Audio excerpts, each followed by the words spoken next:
السلام عليكم ورحمة الله وبركاته. قيارة دمانتي وإذا السلام لي قلبت وحن كهالله dalka Soomaaliya maantay si xilliga la joogo qoomuluud baa ku soo badanayaba waligii waxaan arkaba maahanba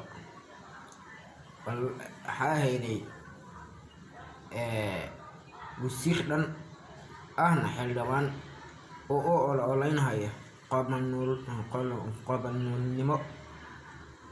raggii inuu isticmaalaan dumarkuna isticmaalaan diinta wax ka baxsan شرع الإسلام كان عن دلي عن ردي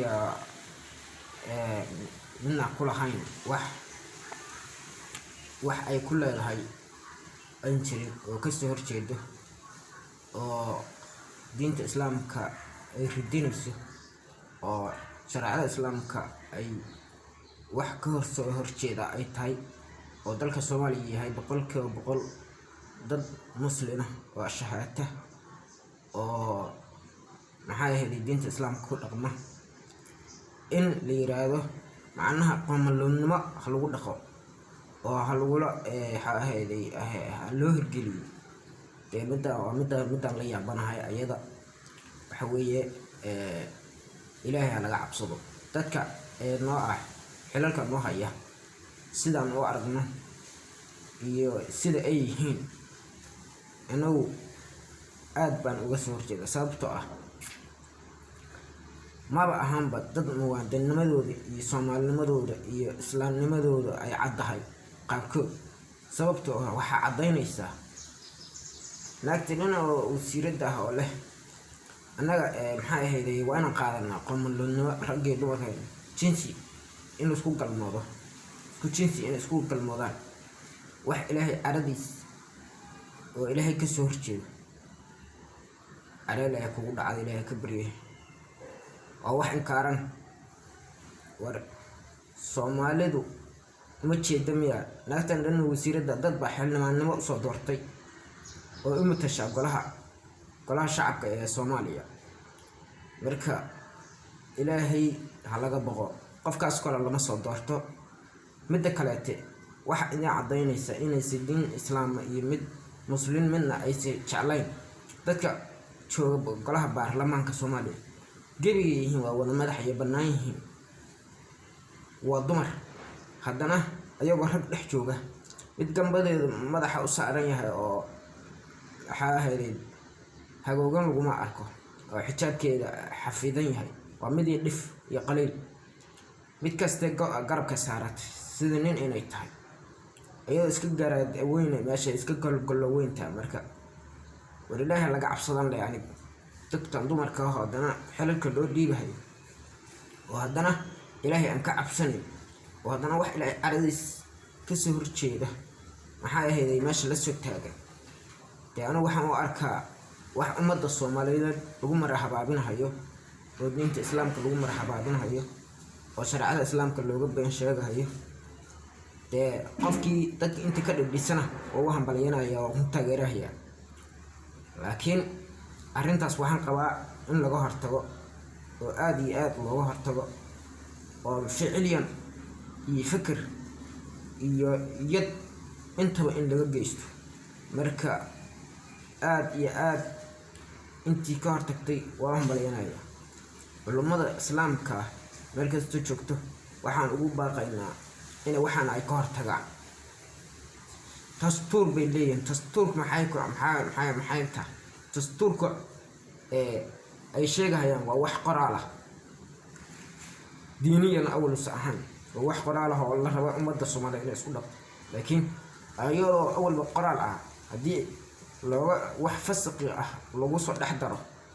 wax fiican ma ahan waxaan taageerana ma ahan wax diinta islaamka wax u dhawaayana ma rabno mana yeeli doono midda kaleete aan ka soo horjeedaa waan ka hadlaynaa waxay tahay nimanka u ololaynaya qofkii rashtaa inuu xil ka qabto Soomaaliya oo ka noqdo ama wasiir ama xilku rabo ka qaban karo dadka ololaynaya dastuur ha lagu daro leh anu aad iyo aad uga soo horjeedo oo haddana noo soo qaadanaya wadamada galbeedka noo soo qaadanaya sida xaaheeday Mareykanka iyo dad la mid ah Canada iyo maxaanaha meelaha kale reer galbeed dad islaam iyo gaalo isku dhex daran ah. marka dalka Soomaaliya waa dad boqol muslim ah. marka aan ma qabi in waxaas oo kale xaaheeday lasku dhex daro.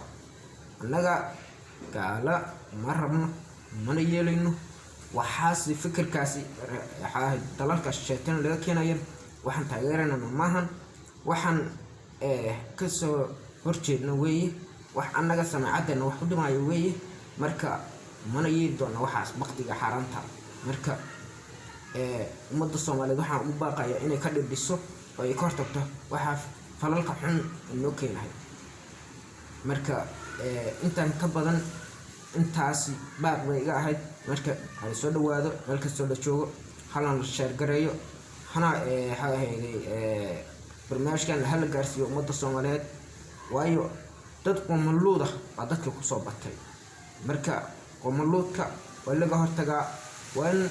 anaha si taxadar looga hortagaa. qomaluudka dalku waa fasahaadna Ilaahay ma ogola. marka ummadda Soomaaliyeed waxaan u baaqaynaa in ay ka hortagaan waxaan ama xildhibaan ha ahaadeen ama madax culamo ha ahaadeen ama odayaal ha ahaadeen ama dhalinyaro ha ahaadeen waxaan laga hortago weeye waqtiga xaraanta. oo haddana meesha dhimatay Soomaaliya looga talinayo dalka Soomaaliya oo shuruucda laga soo saaray haddana inay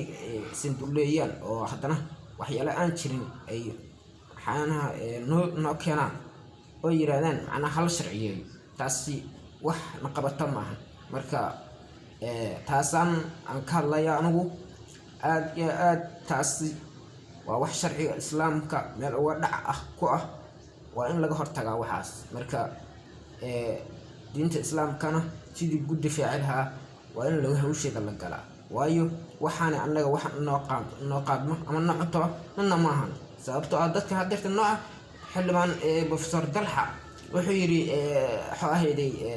reer galbeedku islaam iyo gaal isku dhex wadaan. annaga maxaa loo diiday war islaam iyo gaal anna maxna ma muslim baan nahay mise gaal baan nahay? horta dad muslimiin aan nahay boqol muslimiin ah dad Ilaahay diintiisa ku dhashay baan nahay. haddana inaan ruux gaalaho aan dalka iyo midna shaqo ku lahayn in leeyahay xilal loo dhiibay anigu waxaana fikirkaas inay ugu jiro mana taageerayna haddaan nahay shacabka Soomaaliyeed. marka aad iyo aad uga soo horjeeda waxaasi waa nin aqoon-yahana waa professor haddana sidaas inuu u hadlo aad bay ila liidataa. aniga waxaan ka filanayana maahan.